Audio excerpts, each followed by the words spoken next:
Je pense que pour faire cuisinier, il faut être un peu artiste. Il est considéré comme le plus grand chef cuisinier du XXe siècle. Paul Bocuse, récompensé dès 1965 lorsqu'il reçoit pour la première fois les 3 étoiles de l'incontournable guide Michelin. Une distinction qu'il gardera toute sa carrière et jusqu'à sa mort il y a presque 2 ans. Pourtant, son restaurant mythique, près de Lyon, vient d'être rétrogradé par le Guide Rouge. Il n'a désormais plus que 2 étoiles. Dans un communiqué, l'équipe du restaurant a réagi à la nouvelle. Bien que bouleversé par le jugement des inspecteurs, il y a une chose que nous souhaitons ne jamais perdre, c'est l'âme de Monsieur Paul. Pour Alain Dutournier, chef étoilé, ami de Paul Bocuse, qui a lui-même connu une déception similaire l'année dernière, la perte de cette 3e étoile est très sévère.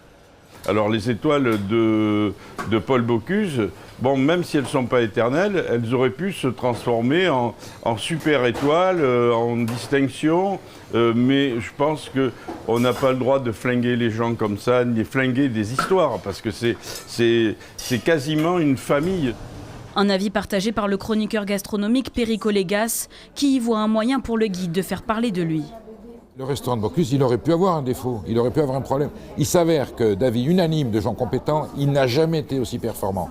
Donc là, on a bien la preuve pour la première fois que le Michelin n'est pas dans une logique culinaire ou une démarche gastronomique, mais dans de la communication pure et simple pour se refaire une notoriété.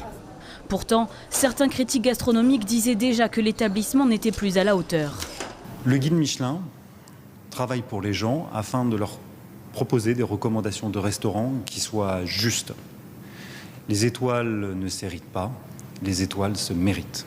Malgré cette nouvelle, l'établissement de Paul Bocuse doit rouvrir le 24 janvier prochain, après 3 semaines de fermeture pour travaux.